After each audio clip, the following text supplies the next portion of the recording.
Bismillah, alhamdulillah, wassalatu wassalamu ala rasulillah wa ala alihi wa sahbihi wa mawalah, amma ba'd. Yang mulia Profesor Dr. Kiai Haji Maskuri MSI, ini beliau kurang satu saja, Habib gitu. Jadi kalau Profesor Dr. Kiai Haji Habib, wah sudahlah, selesai, paket lengkap. Paket lengkap. Jadi kalau sekarang ya paket lengkap tanpa telur, begitu saja lah. Kalau dulu Mbah Maimun pernah berkelakar, NU iku selamanya ndak bisa dijak baris kaya Omong Muhammadiyah. Makanya buktinya NU dulu punya Bank Nusuma ambruk. NU hanya bisa tahlilan, paling banter ngaji selapanan seperti profesi saya. Tapi sekarang di tengah-tengah kita, Unisma membuktikan kepada dunia bukan Indonesia, bahwa NU bisa.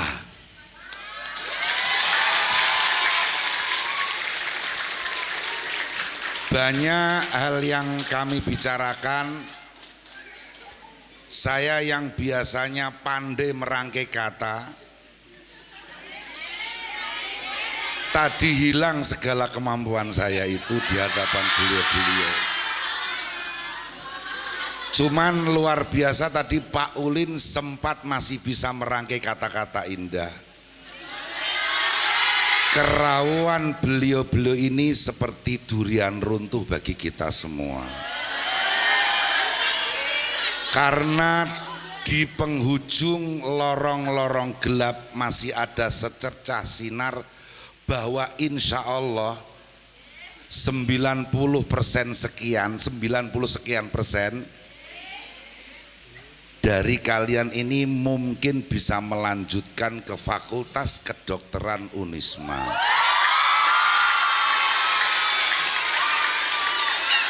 Saya katakan belum 100%. Belum 100%. Tentu butuh effort.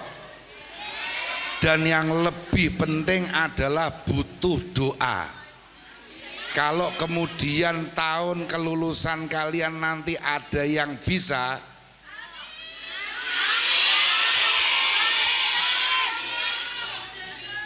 maka semoga bisa masuk ke dalam MURI, Museum Rekor Indonesia. Ada santri desa kampungan seperti kalian,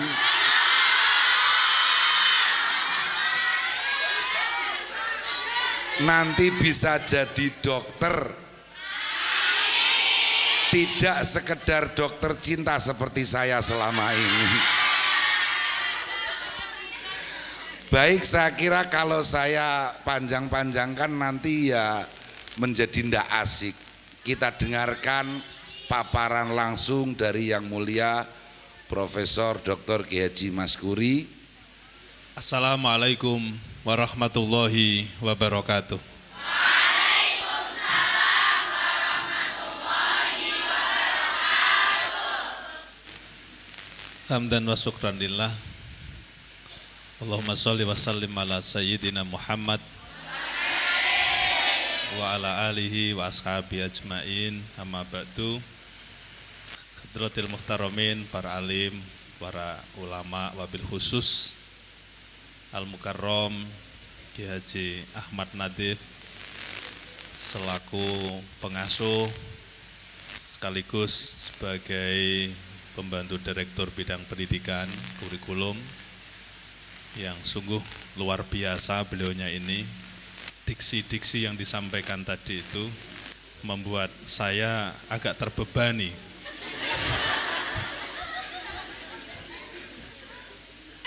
Apresiasi saya terhadap pengasuh pesantren ini, bagaimana menjadikan santri-santri ini bahagia di masa depannya. Dan itu adalah satu niat yang begitu mulia, menjadikan orang bahagia. Termasuk juga para santri ini menjadikan diri saudara bahagia dan menjadi orang lain bahagia. Itu menjadi kunci utama untuk suksesnya saudara. Tapi jangan berharap ketika saudara melihat orang bahagia, tapi diri saudara tidak bahagia. Ini kecelakaan. Melihat teman saudara bahagia tapi diri saudara tidak bahagia, itu kecelakaan.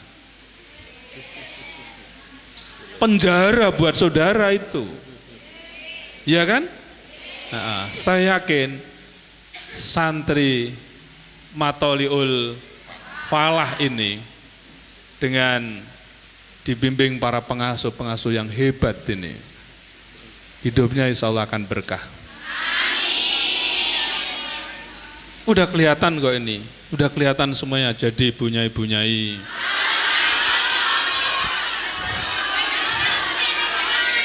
Ada yang akan kelihatan jadi dokter, jadi ekonom, jadi akademisi, jadi mubalighoh, ya, jadi menteri, jadi gubernur, jadi politisi, wis PPN kabeh. Ambil semua. Dan tentu ini membutuhkan satu persiapan yang matang. Maka innama yub'asun nasu ala niyatihim. Mulai dari sekarang niati mardhatillah, mencari ridha Allah Subhanahu wa taala. Kunci utama di situ. Jangan belajar untuk mencari pekerjaan. Tidak akan berkah. Belajar untuk mencari ilmu dan insya Allah pekerjaan akan datang. Udahlah, itu yakini itu. Seperti hanya saudara di sini selalu diajari dengan yakin untuk melaksanakan berbagai macam kebaikan. Yakin dulu. Yakin. Al-yakinula. Enaknya santri kan begini nih.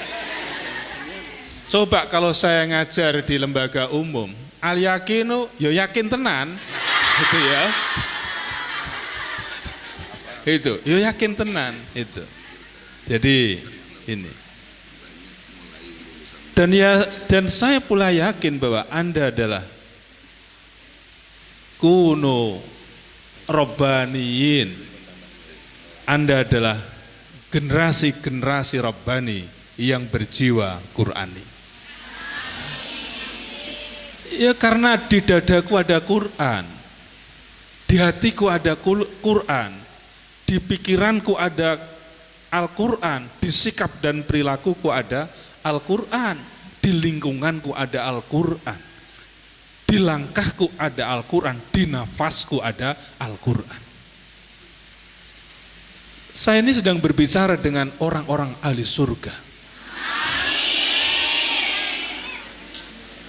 Al-jannatu mustaqotun. Merindukan sekali terhadap orang-orang yang talil Quran, yang biasa membaca Al-Quran. Apalagi yo hafidhoh Yo dokter. Wah, Masya Allah gitu ya. Terus suami ini kepiye gitu ya, wes itu ya. Ya. Gitu. Yo hafidh, yo ekonom. Waduh. Yo hafidh, yo rektor gitu ya. Ya siapa tahu. Siapa yang bercita-cita ingin jadi rektor, angkat tangan? Kok enggak ada?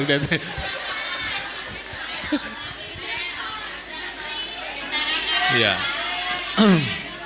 Udahlah, enggak perlu ada cita-cita jadi rektor. Udah, ngalir saja. Sungguh mulia sekali. Saudara ini adalah makhluk pilihan menurut saya.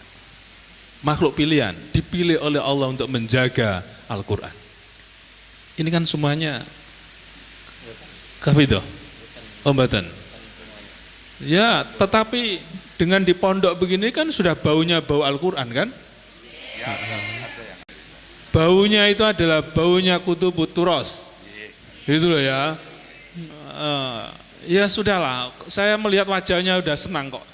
Gitu. Wajahnya aja udah senang. Wajahnya itu adalah wajah kitab kuning. Ya. Jadi udahlah.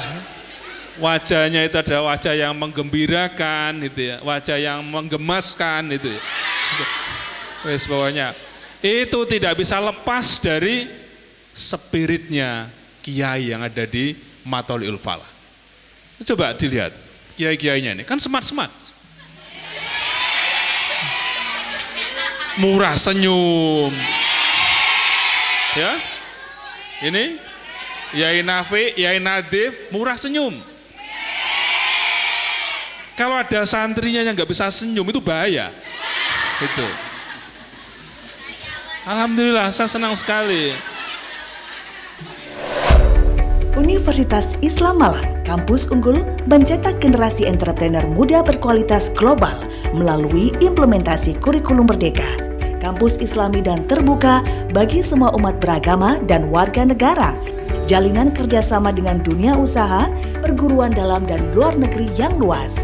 Pilihan program studi lengkap dengan fasilitas pembelajaran modern, indah, dan nyaman. Ketika saya masuk kampus Unisma, saya merasakan pendidikan tinggi Islam yang maju dan modern. Di sini, Universitas Islam Malang, kampus entrepreneur muda kreatif, inovatif, produktif, unggul, berdaya saing nasional dan internasional, berwawasan global menuju world class university. Mau jadi pebisnis muda sukses dengan capaian gemilang yang kreatif, inovatif, serta bermoral? Yuk kuliah di Unisma Malang. Saya melihat bahwa saudara sudah punya potensi. Potensi saudara apa? Saudara sudah punya modal. Apa modalnya? Intelektual. Intelektual sudah ada pada diri saudara. Saudara memilih lembaga pendidikan yang bagus. Ini lembaga pendidikan tua loh ini. Jadi karismanya luar biasa pesantren ini. Dan sudah menghasilkan orang-orang hebat di pesantren ini. Jadi intellectual capital saudara sudah tampak sekali. Yang kedua adalah tinggal mengasah ke depan, karena masa depan Indonesia itu adalah masa depan saudara. Setelah ini menurut saya jangan nikah dulu.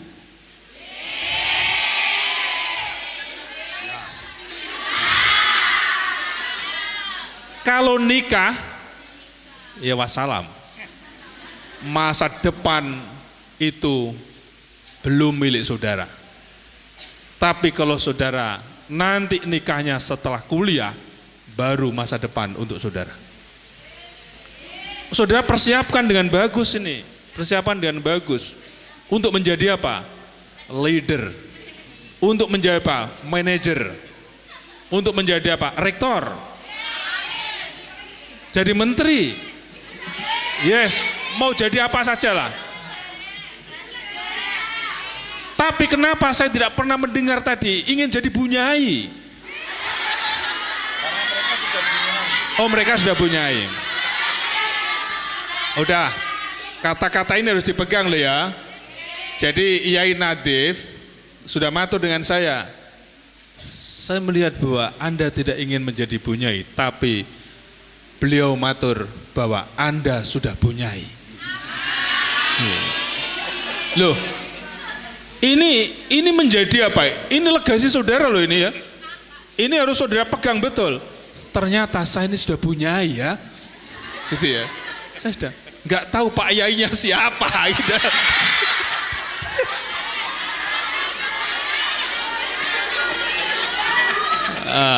Oke.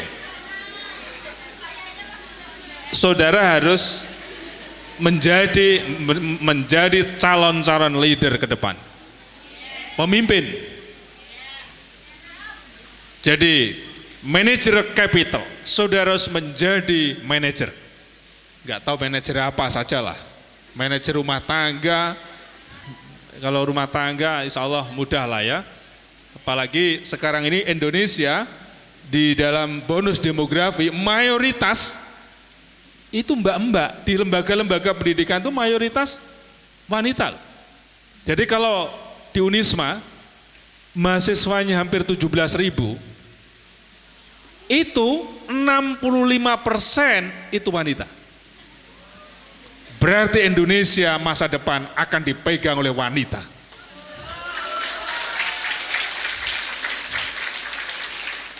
Yai Nadif berpikir, kalau begitu aku megang apa Pak Rektor?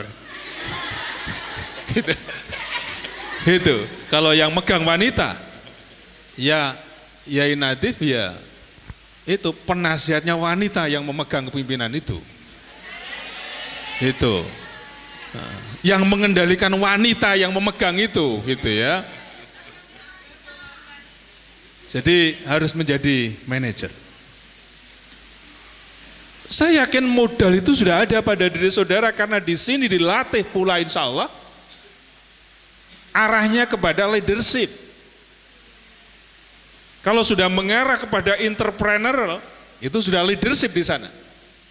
Leadership. Maka sekarang ini lembaga-lembaga pendidikan termasuk pondok pesantren menyiapkan santri-santrinya bukan saja memiliki pemahaman agama, tetapi juga mencoba untuk membekali kompetensi-kompetensi yang lain. Dan kompetensi-kompetensi yang lain itu menjadi daya saing sebuah pesantren. Sebuah pesantren selalu adaptif terhadap perkembangan zaman. Dan tetap memegang prinsip-prinsip al-muhafadzatu alal qadimis sholeh wal akhdhu bil jadidil aslah. Itu tetap. Dan itu adalah warisan dari para kiai kita. Para muassis Nahdlatul Ulama. Memegang prinsip-prinsip itu. Tapi jangan kemudian meletakkan dalam konteks yang berbeda loh ya.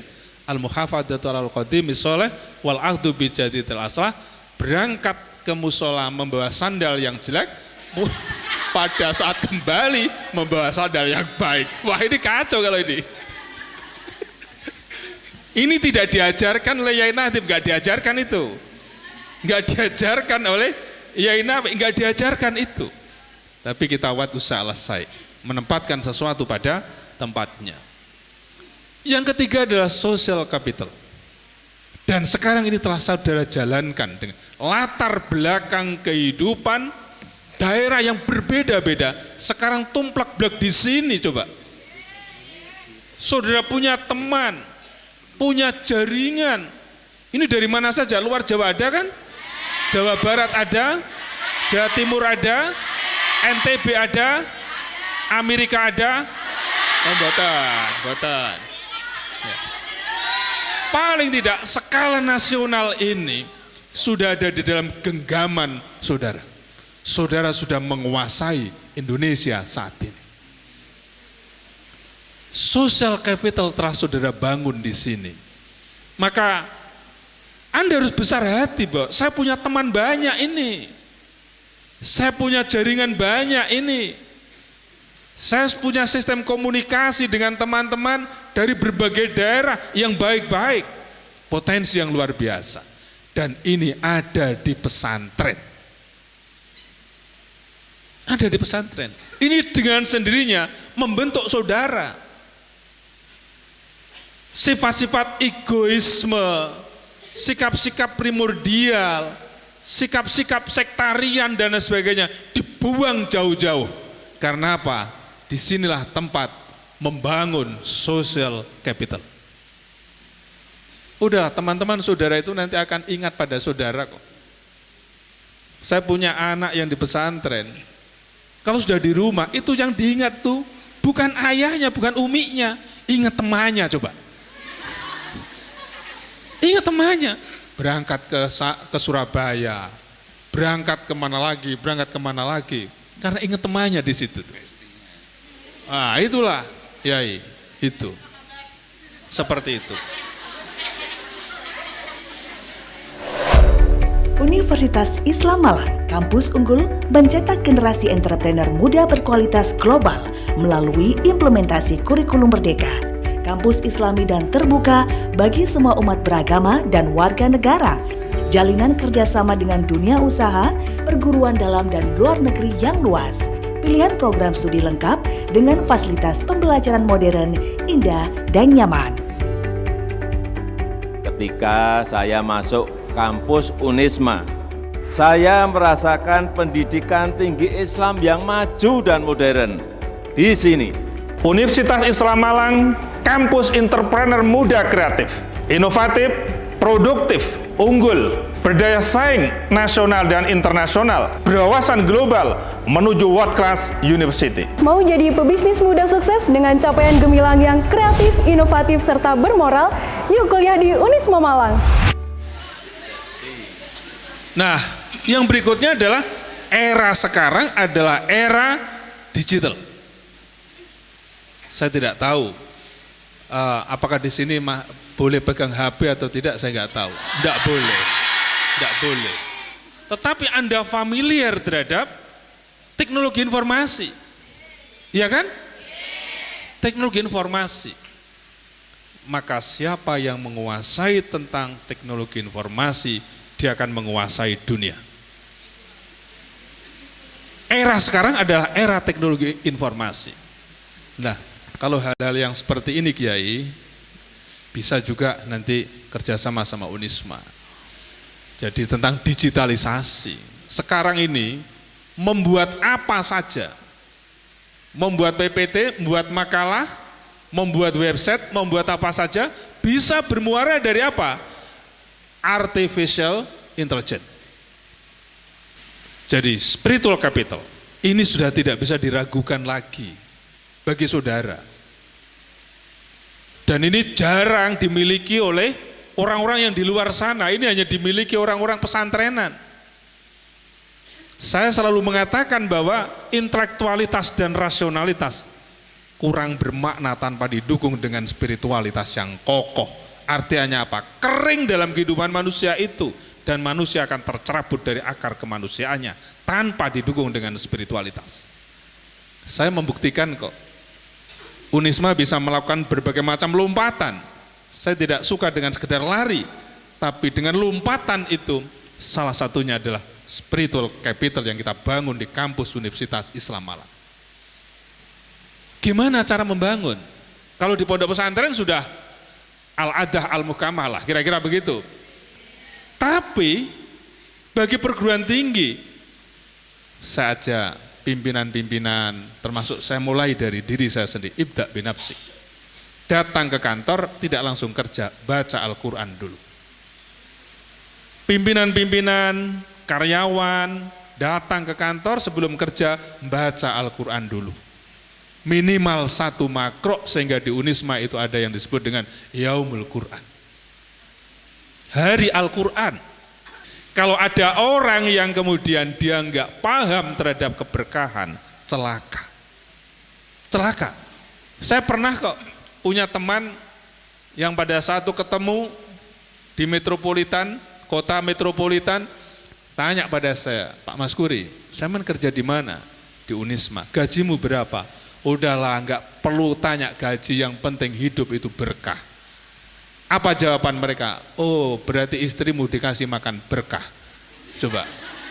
Oh, marah saya. Dia nggak mengenal akan keberkahan itu. Sedangkan keberkahan adalah sesuatu yang luar biasa. Ada ziyadatul khair, ziyadatul nikmah, dan ziyadatul sa'adah. Ciri-ciri itulah yang sesungguhnya keberkahan yang ada pada diri kita. Kalau ada orang yang dengan 3 ciri itu sudah bisa ada indikasi bahwa hidupnya berkah. Tapi kalau sebaliknya, gaji itu puluhan juta, rumahnya megah, tapi keluarganya sakit-sakitan, hutangnya banyak, masalahnya banyak, itu yang tanda-tanda tidak berkah. Ya seperti Yai Nadif, Yai Nafi, tenang hidupnya. Ya karena apa? Dikelilingi oleh saudara. Saudara itu membuat Yai Nafi itu bahagia. Dan sekaligus membuat Anda bahagia. Loh, iya kan? Coba kalau nggak ada beliau, nyari sampean. Beliau ini magnet kok di sini. Magnet itu. Jadi disinilah kekuasaan Allah. Kita saling memberi kebahagiaan. Memberi kebahagiaan. Ini hidup ini. Jadi hidup ini. Ngomong apa lagi tadi saya? Ya, lupa. Ya ini penyakitnya profesor ya begini nih. Sering lupa gitu ya. Tapi kalau dengan istrinya insya Allah tidak lupa.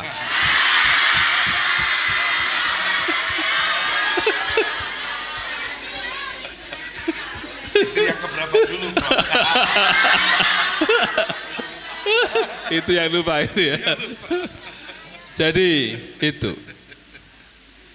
Dan yang terakhir, kalau saudara sudah punya berapa tadi? Apa tadi? Intellectual capital, managerial capital, social capital, technological capital, spiritual capital. Yang ke-6 ini akan datang dengan sendirinya yang disebut dengan financial capital. Itu yang ke-6 itu jangan ditempatkan di pertama, stres.